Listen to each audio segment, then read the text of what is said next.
Hello and welcome to Mostly Minnesota Music Podcast Edition. I'm Ann Tracy. I'm here with my co-host, Heather Baker.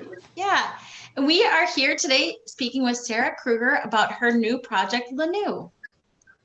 Thank you for joining us. Thanks for having me. Yeah, I'm glad to be here. Yeah, I'm excited. Many of us have had a busy day today, and I'm excited to just take a minute and talk about your music, because your music is very thoughtful and it's very chill. And I was just listening to it in the car all day today on my road trip. Thanks. And but let's just start here with, tell us about Lanue, because you've put out music before under Sarah Kruger, and now you've got a new project and a new feel. And tell us about that. Sure. Well, it had been maybe almost 7 years since I released a full-length record and was in the studio. And in between that time, I was teaching full-time and quit teaching and started a master's and quit a master's degree. And then decided I really wanted to focus on music again. And recorded this record before the pandemic, and then when it came time to release it, the pandemic hit, and I sat with it for a while and decided I felt like I was in new creative territory, and I kind of wanted a fresh start creatively, and I was feeling really disconnected, I guess, from my previous work. And so I made the decision to release it under a new name and a new project, Lanue. So, because I think I know the answer. I like the answer. Where did you come up with the name Lanue? It's the title of a poem that was in a collection of poetry by Alan Seeger. And the collection of poems has kind of been on my shelf for years, for most of my adult life. I picked it up at a thrift store, and every couple of years I'd page through that book, and that poem stuck out to me. I always loved it, but as the years went by, every time I'd pick it up, it had a different meaning, kind of. And as I was deciding on, was I going to put this record out under Sarah Kruger, a new project, I came across that poem again. And again, it really resonated with me. And so, the title of that poem is Lanue, as 2 words. And I smushed them together and felt a connection with that. And that is where the name came from. Nice. I like the poem, which I have a question. Oh, sorry. Go ahead, Heather. I wanted to, I'm sure I'm lagging, sorry. Wanted to know, this last time that you picked up the poem, what is something that struck out more this last time than before? Yeah, at first, the poem always, to me, I thought it was just a love poem, like that the speaker was writing about a beautiful woman, someone he loved, and was expressing, his admiration for. And then over the years, I started thinking that the poem was about the moon. And if you read it like that, it makes sense also. And, those are 2 very different things, obviously, a woman and the moon. But to me, I liked the idea of it being more of an ethereal kind of like ode to the planet we're on and the connection to the great beyond. That's what I got out of it. It's the last time I read it. Might have to page through it again and see what sticks out. I was going to say, when I read that about it, I was thinking it was just your title, but then through your videos that I've seen, it almost seems like it's kind of a running theme through the whole album. I'm not sure if I'm just picking that out or if that's something that you consciously did. Yeah, the title, are you saying that the title of the project is the running theme, or Well, sorry. the poem of what I Yeah. picked out of it, I guess. I don't know. Yeah, I mean, I didn't necessarily write any of the songs like in relation to the poem at all, because, you know, these songs were written in 2017, 2018, 2019. And then the thought of Lanue wasn't even in my head at that time. But I think a lot of the imagery from the poem has somehow found its way into these songs. You know, I want to use the word posthumously, but that's not the right word, obviously, but like after the fact.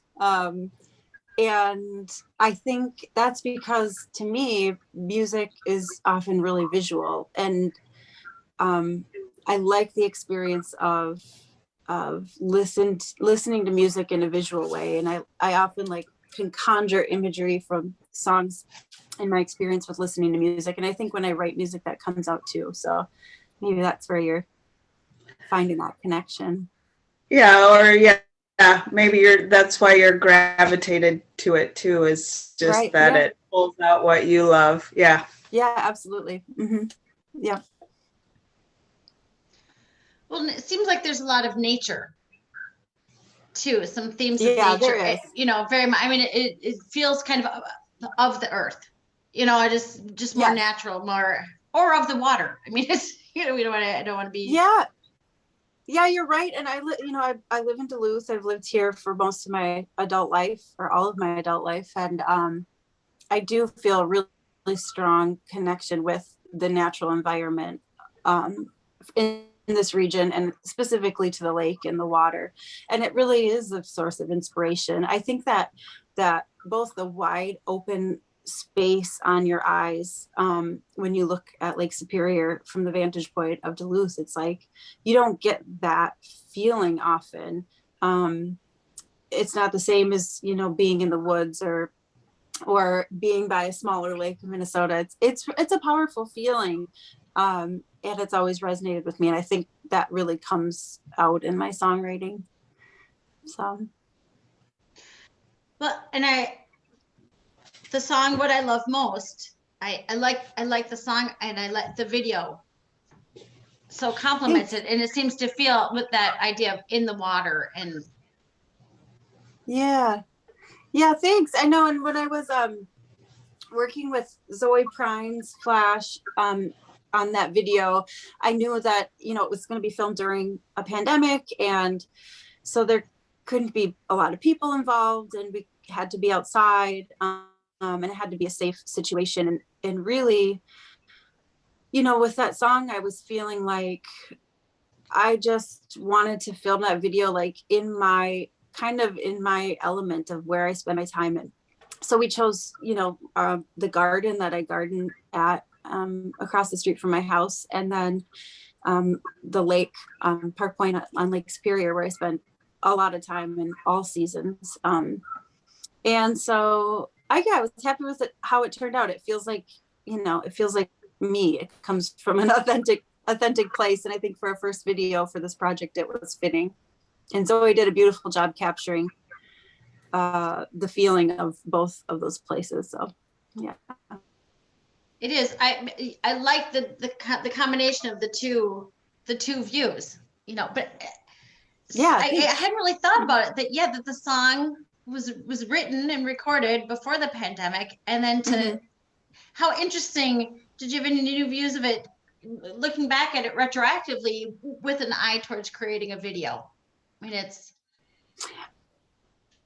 I mean, I guess when I wrote the song was finished and written at the studio. Like, I told the guys to take a walk and finish the song, and they came back and I played it, and we recorded it on maybe the second or third take. And so no, I didn't have any thought behind what would unfold in terms of, you know, in terms of a music video. But as I sat with the song and really realized what it was about, because sometimes when you're writing, you don't actually know what you're writing about.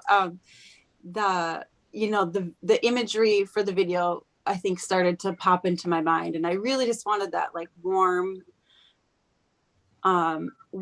and the warmth in the water, you know, like that summer feel in Duluth. And I think we got that. So I really, I love when you're in the water because I love to swim. I'm not a lake person, and I just think, how is she not cold? It's yeah. something so just to me otherworldly of how smoothly you walk in, and it's just amazing to me. It's I love that a vision. lot of practice, you know, swimming from May, June, July, August, September, and you know, sometimes in the winter people jump in. So yeah, and I really like the water is warm maybe 1 month out of the year, warm enough to be able to stand in it like that. So we got lucky. Yeah. Well, go ahead, Heather. Oh, I was just going, I don't even know when that would be. I was thinking in my head, sorry if I gave like a tortured look, but I'm like, Yeah. the water's cold. Yeah, early August, July, late July and early August. Yeah. And it's still chilly, but in a refreshing way. That's the key word, refreshing. Got it. Yeah. Yes. Uh-huh. I was going to say you have a song, I think it's In the Summer.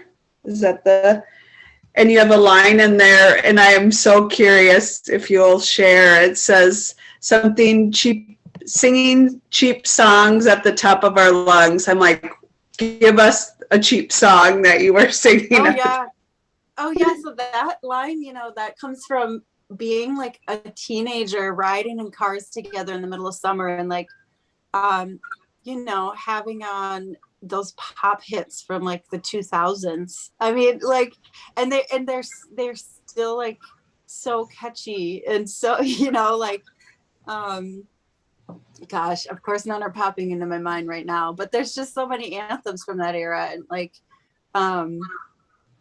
yeah, just being like with your girlfriends in a car and singing the songs on the radio at the top of your lungs, you know.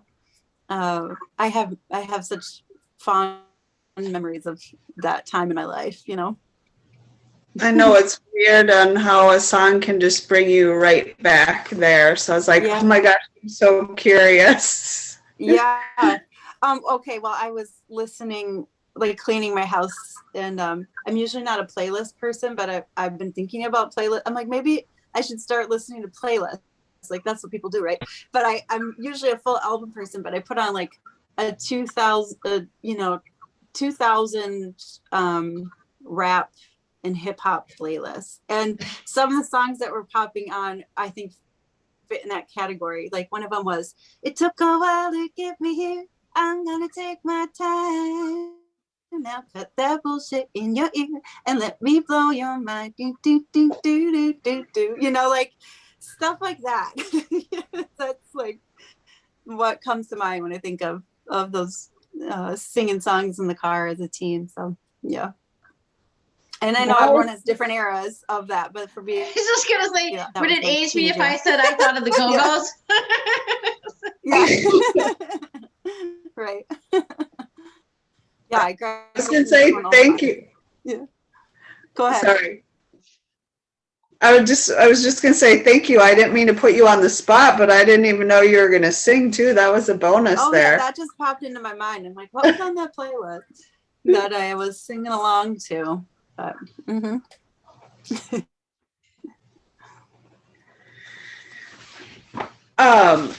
I wanted to go back to what I love the most because I love the lines too of spending time what you love the most, but then I don't want to get it wrong and I wish I had it right in front of me, but you're hating it at the same time. Yeah. Yeah. Oh, the line is, some days I'm a martyr, some days I'm a ghost, some days I spend all my time hating what I loved most. And yeah, that comes from a place of like realizing you have feelings of resentment towards something you love, and then, you know, like identifying that and and moving forward and eradicating those feelings of resentment.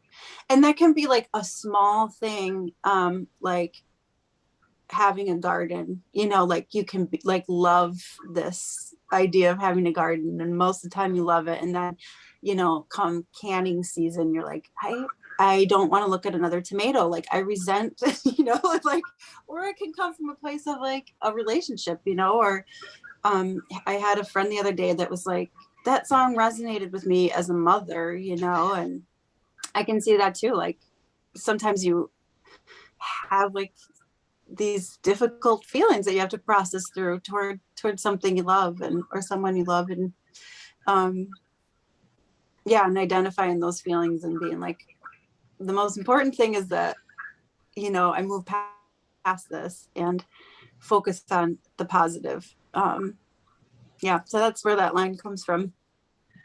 I was going to say it hits double hard just being in the situation that we're all in. And it's, when you're saying it's written in 2017 or whatever, I'm like, wow, it's weird how the universe works and it's coming out now. Yeah, I mean, right. And I find it like being applicable to like being in your home or your space too, it's like, wow, you can have so much of something until you're sick of it, and but you know that you're lucky to have it. But that's what I think of during the pandemic, at least during this past year, the time that I've just been in my home, which I'm grateful for. But man, sometimes you're like, oh, just gotta get out of here, and so I think it's pretty relevant with this past year for sure. Oof. Very much so. Absolutely. Well, and I have 3 kids, and they're, you love them and you hate them. Or you. Right. I don't have any kids, and I feel like I know. Yeah. Yeah. Well, and you love them enough to let them hate you. Yeah. Right. Yeah. Because you got to do the stuff you don't want to do. You have to come to a full. Right. And like a full place of understanding of each other. So, yeah, you are in each other's lives and personal space, and that's real. And that's your job, and that I think that comes from that ownership, and that you could feel that to a garden too. You own it, right. And it owns you. Yes, exactly. Yep, small and big. I'm under the understanding that you really did the album in 2 sessions, one in the winter and one in the summer. Yeah. So winter, just the first snowfall, end of November 2018, we recorded maybe 4 of the songs, and then took a break and had the holidays, and I went down to Mexico for a couple of months and came back in the spring, and then recorded the second chunk in June of 2019. With the same crew of people at the same space. But it is interesting, the different feelings that and kind of moods that come out with the season that you're in. And I was like pretty intentional about that. I wanted to have one chunk of the songs be in the winter and one in like spaced out in the summer. So, yeah. As I listen, I try to figure out, is this the summer? Is this the winter? Like, it feels like what I love the most. Now I hate being wrong, but that feels fairly summer. That feels summer. The video feels summer, That was summer. The song July. I mean, it's probably an obvious one, but that was recorded. Yeah. But like a song like Oil Fields. Which one is that? Sure. No, good question. I think that was recorded during the first session. Yeah. And the song September, that was the first song we sat down and recorded in the first session. So, yeah. Well, and it's nice to know what the intentionality with it. Yeah, I like drawing things out. Not drawing them out, but I like giving things room to breathe, you know, like it's nice when you're not on a label and don't have any pressure to like be churning out records. It's like, oh, well, I can take my time. I might as well take my time. Plus financially, it makes sense to do that too. So, so I knew I probably was gonna have a full length and that I didn't need to do it all at once. And what to me, you know, what I wanted to be intentional about to make the record feel cohesive was being in the same space with the same people for both sessions. So yeah. Well, it feels if it's not inherently Minnesotan, it is definitely inherently Midwestern to embrace the, Sure. the Yeah. seasons that way. And I love that aspect of it. Yeah. Thanks. Yeah. You know, I think it's something I take for granted or maybe didn't even realize for a lot of my life, but I really do have a strong sense of time in relation to the seasons. And when I'm thinking back, I'm very nostalgic in my mind. And when I'm, you know, conjuring memories from my life, it always is based around the seasons. And that's such a Midwest. I mean, we're blessed to have that in the Midwest. I think it is something that not everyone understands, like the power to that when you don't live in such strong seasons. And to me, it's inspirational and it's also grounding. So yeah. And you know what, the songs on this album, not intentionally, but they really ended up being based around that sense of time in the seasons and then sense of place. And I think both of those are really important to me in my life. So both of you grew up in the Midwest? You from the Midwest? Yeah. Yep. Midwest. Yeah. Mm-hmm. Yep. Well, it was. Yeah. And sometimes when you talk to people that live in, you know, a place that doesn't have strong seasons, like they don't know what they're missing really. They're kind of like, this is how it is. Like, no, there's a lot of power behind, you know, having that strong connection to the seasons changing. And if you ever spend any time away, you think, what's the difference when you've got, you know, I have lived places. Yeah. I have, you know, I have never lived in California for a couple of years, but I've lived in places where it's just much, it's not the same up and down. When I was listening to your music today and what you know, but other people listening don't know, is today I went from St. Paul to Park Rapids for a Line 3 event by Honor the Earth. So to listen to your music on the way there and to listen to your music on the way back really had a grounding effect. I mean, I think it matched so well with the idea of getting back to nature and hearing from the powerful Indigenous women who were there. I mean, Winona LaDuke was there, and not Indigenous, but Jane Fonda was there. You know, I think you've really tapped into some of that feel too. Yeah. I mean, I think your experience today, like, is a good reminder that you know, living in a place like Duluth and even living in Minnesota, we have kind of a rare opportunity to just have this beautiful outdoor expanse and space that we can connect with. And one thing that I think a lot of people maybe have realized in this past year is how good for your mental health and your physical health and your spiritual health and well-being that connection with nature, being outside, being, you know, being closer to the you know, beautiful natural surroundings that we have, and connecting with those. I think people are realizing and should, you know, hopefully be keeping at the front of their minds that it's important to protect those spaces and it's important to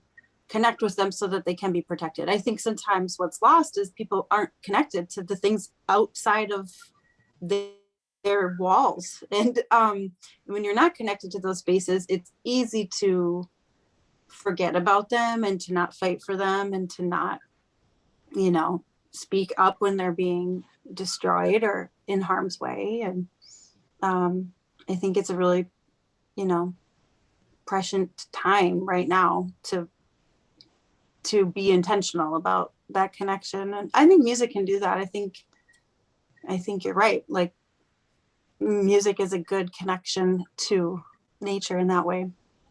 So that's nice to hear that you were listening to it and feeling Yep. that connection. Everyone in the car was enjoying the music. They were, you know, nice. They liked it. They, you know, and some were like, "Is this country?" And they're like, "It isn't country. It's more." And then everybody really enjoyed it. I hear Right. a little Winehouse, someone said, and I was like, "All right, we'll go with that." That was today.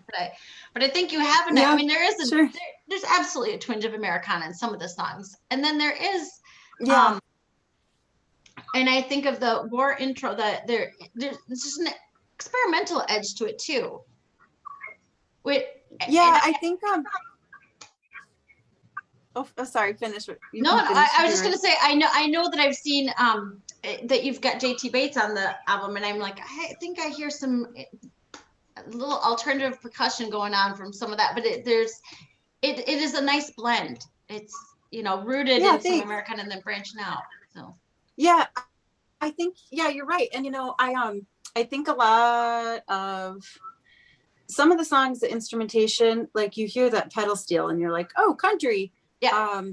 But then some songs that pedal steel is on there and, you know, Ben Lester is playing through a pedal with effects and you don't even know that what you're hearing is pedal steel. And I like that ability to kind of morph. And I think that having the artists that I had on this record that played these songs with me, they all are very well versed in different genres, and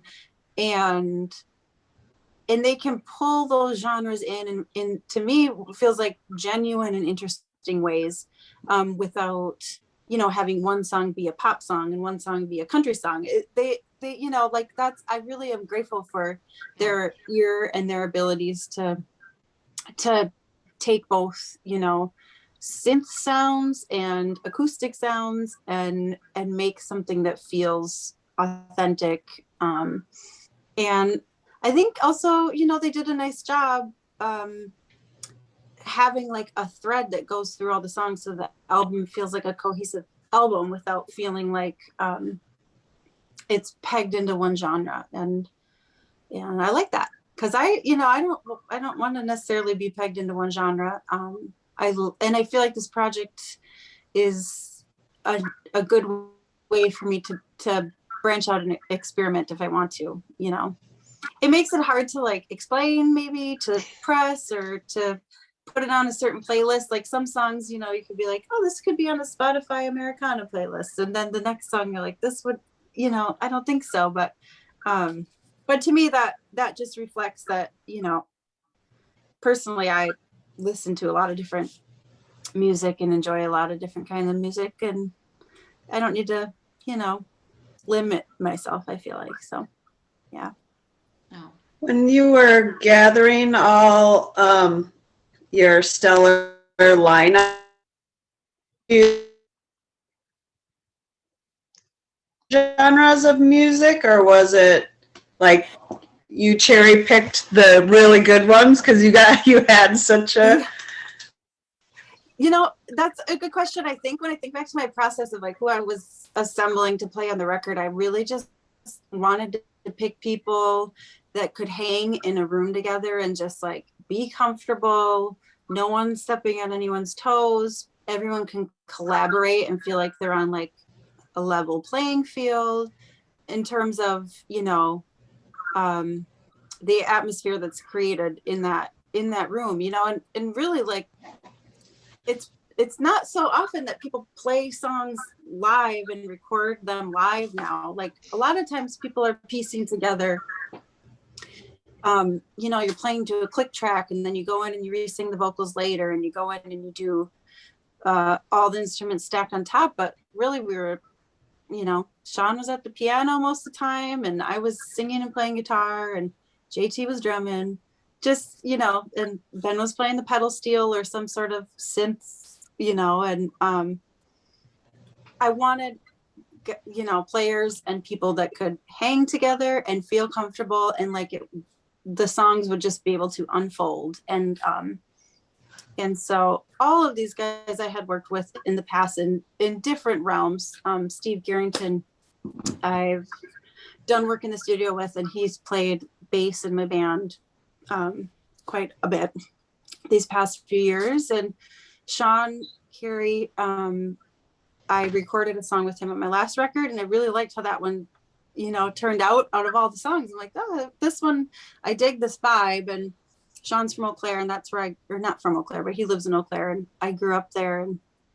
And Ben Lester played pedal steel with me a couple times live. And so I kind of knew how all these people operated separately, and I thought they had all worked well together too. So it worked good. Yeah, I was gonna say, did Sean catch the vibe then that you hung on to on the other song too? Yeah, one thing, Sean's just such a good multi-instrumentalist, and he can hear what a song needs in terms of like just really subtle sounds and layers. And yeah, I think that definitely came through. Actually, so we recorded all these songs live, and then I sent them all to Sean, and he did a lot of the post-production work where he was kind of, in his own studio or in the Bon Iver studio on the road, and would add harmonies, vocal harmonies. He's such a good singer. He can hear like really cool vocal harmonies. And he would add some, warm layers and so he's good at that side of things. Whereas I don't record myself. I don't do any of the tech stuff. I write the songs and I sing, and I can hear arrangements in my head, but I'm not trained. I don't read music. I don't know music theory, and Sean's like the master of that. So it's really great to have him. And I think he did such a nice job giving the songs just an extra warmth, and professional quality. And yeah. I was gonna say, you gave the extra warmth to the winter songs. Yeah, right. Almost like a warm snow, like that, Yeah. Mm-hmm. And Steve Garrington really helped with the production in the studio. Like he plays bass with Lowe, and he's really good at arranging, and I know him well, so like I'm able to communicate, like I was saying, I don't know music theory, so I can say I hear this, I hear that, and he'll be like, oh, okay, like let's try this chord, and let's try adding, this little guitar jangle or whatever it is. He's good at the arrangement. So yeah, I was grateful to have him there. Having a good team is half the battle right there. I mean, Mm-hmm. and it's a talent to be able to think of the people, find the people, get the people. And that's Yeah. And the space we worked at is called Hive in Eau Claire, Wisconsin. Brian Joseph, it's his space, and he engineered the record, and he's so good at capturing sounds and quiet sounds and making them sound,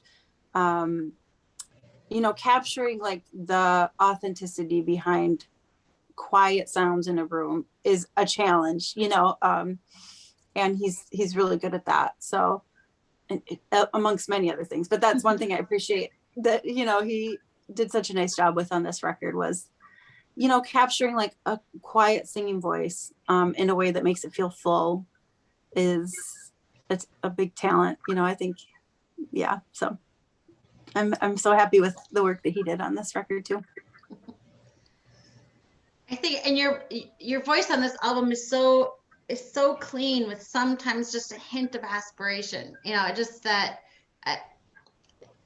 it sounds lovely, but I know what you mean by saying somebody who can capture the, it's that if you want to get someone's attention, whisper, and somebody who can capture the whisper in the right way.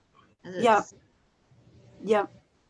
And I've been like challenging myself to sing more in that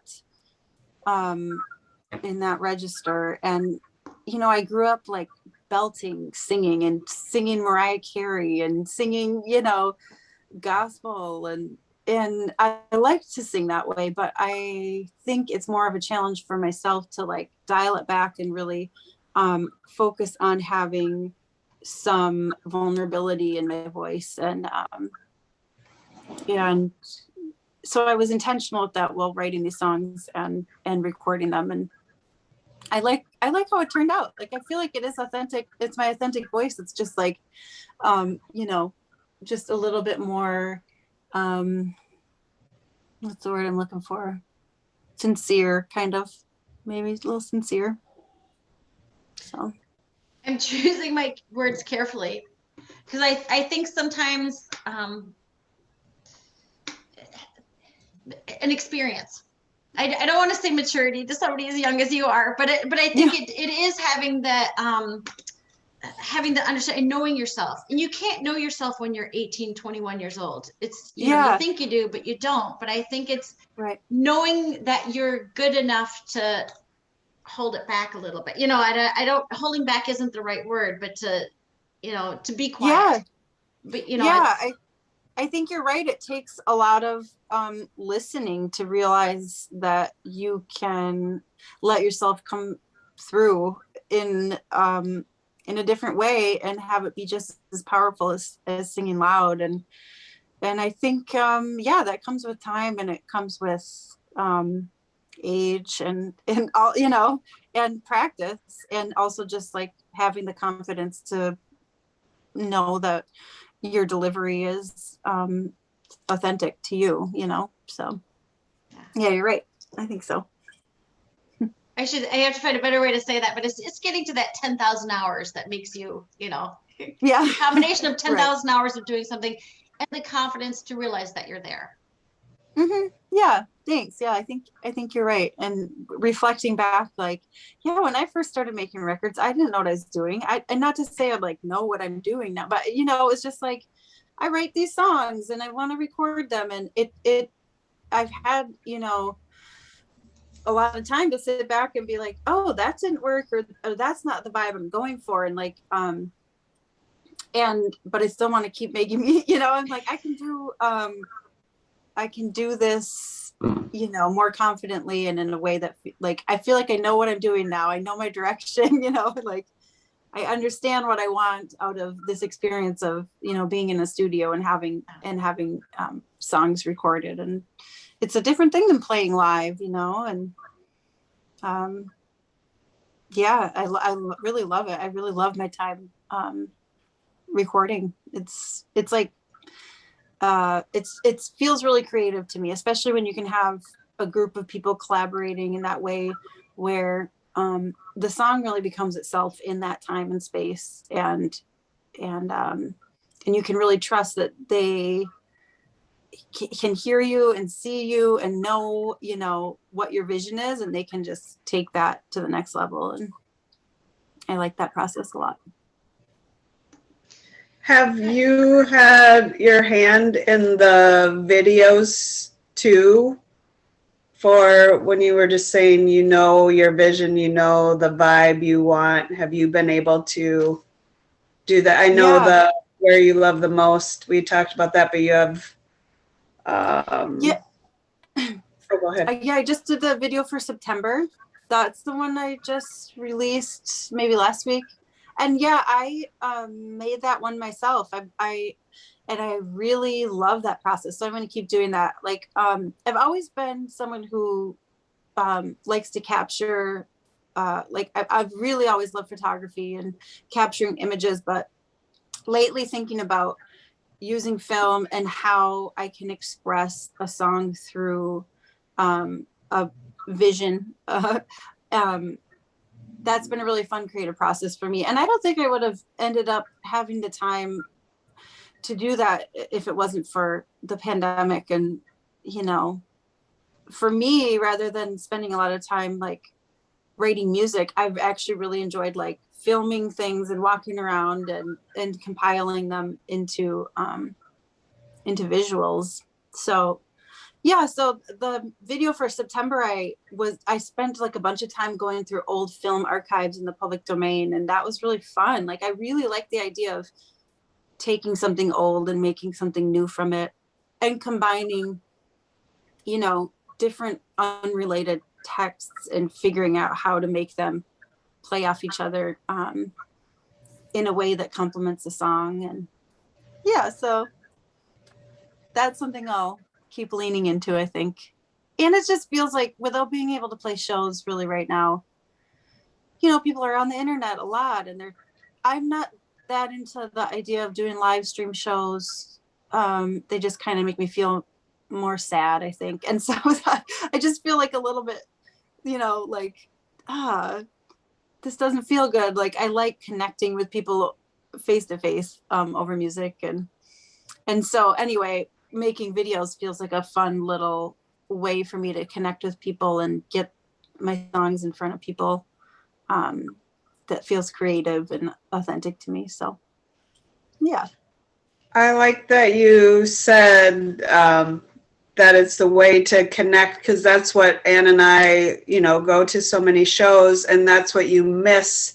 Like, of course, you love to hear the songs, but the information you share from the show while you're on stage, and with the videos, you kind of get a glimpse of who they are, or what pulled from the song. So that's nice that you get to give it and feel it too. Yeah.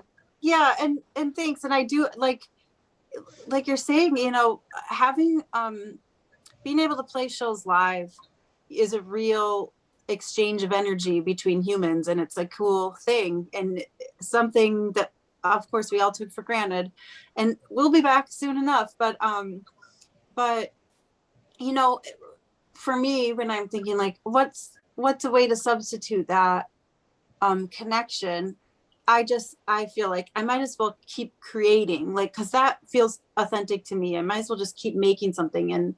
And so yeah, having the ability to put videos out, even though it's still like it's on the internet, whatever, but it feels like a creative connection that I like exploring. So yeah, can't wait to go to shows soon. Yay.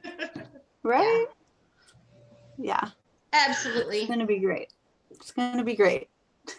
I was going to say, I just saw your name on a northbound caravan, and I was like, August, Yay! hurry up. I know. It's in August, and when I was, you know, confirming that and checking with the band and stuff, I was so excited and, you know, trying to make plans about it. And then I realized, like, this is half a year away. Like, it's half a year away, but it's very exciting nonetheless, and it'll be here soon. So yeah. And you know, I just got my first vaccine dose. Woo-hoo. So even outdoor stuff and shows, it's going to be a welcomed return, you know. Even if we can't all hug yet, who knows? We'll see what it looks like. But yeah, I really miss it. So I'm excited. Soon. Yeah. And until Soon. then, we appreciate the videos. As you said, people are Okay, online good. and they are, and I certainly see a fair share of the streams, and I get it is it's a very different experience. But the videos are, I think people are getting, yeah, they're fun. As Heather says, it does give a different glimpse in. Yeah, and not to knock live streaming, I think it's a great way. It's a great substitute, and still you're connecting with people. But for my own personal sake, sometimes I just feel lonelier at the end, you know, or something like that. I can see that. I just miss everyone more. And this stuff's great too, you know, like I like being able to chat with you both and share, you know, some stuff about the record and songs, and grateful for the internet right now, you know. Yeah. Truly. Mm-hmm. You know, it's kind of my day job, but still I think, what if this had happened 20 years ago? Oh, it'd be yeah. What if? We'd all be very cut off, you know. We'd all be baking bread. Yes. I was going to say, we'd have lots of canned tomatoes. Yeah, that's good. Yeah, right. Lots of salsa making. Yes, absolutely. Yeah. But yes, thank goodness for the internet, and to stay connected, because as much as I love baked bread and Well, maybe I don't love canned tomatoes. Yeah. But I think I could like to, you know, Yeah. the connection to people. Yeah. That's, Yeah. And that's what your music brings. That's what the videos are bringing, is that connection to people. And that's, Thanks. and and it's a special blend of Minnesota connection. And we like that all the more. Yeah, me too. Yeah. Minnesota gal. Mm-hmm. So for folks who are listening, tell people where they can find you online. I'll put this in Sure. the notes too, but.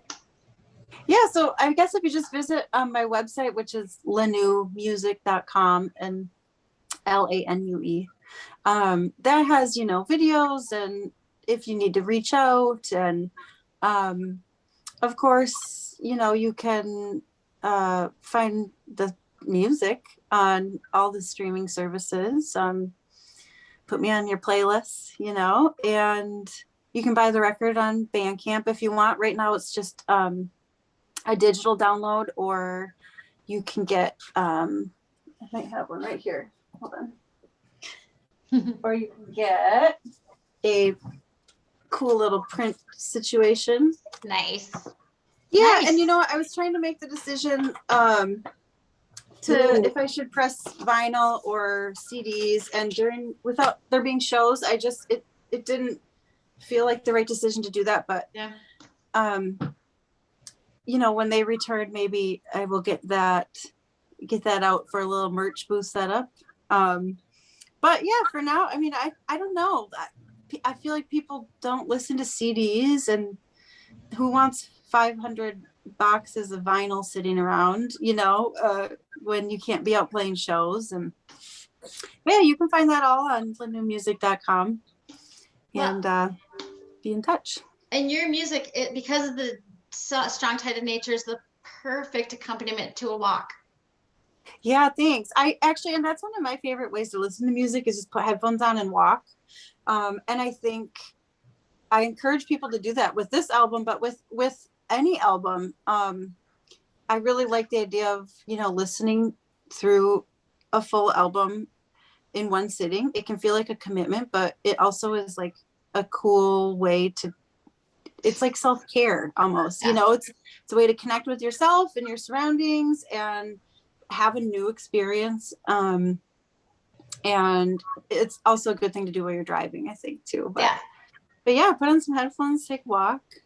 It's the closest thing many of us are going to get to a vacation and leaving our zip code for a while. Just put that on, and you can be anywhere. We could be in Duluth, here in St. Paul. I can. Yep. And the Mississippi is Lake Superior, and yep. Going. But it's beautiful connected. Music for that. I mean, so that's. Yeah. Thanks. I like that. You say that. Thank you. Sarah, thank you so much for joining us. Yeah, thank you. Thanks delighted. for having me and taking the time to chat with me. I really appreciate it. Yeah, super enjoy it. Thank you.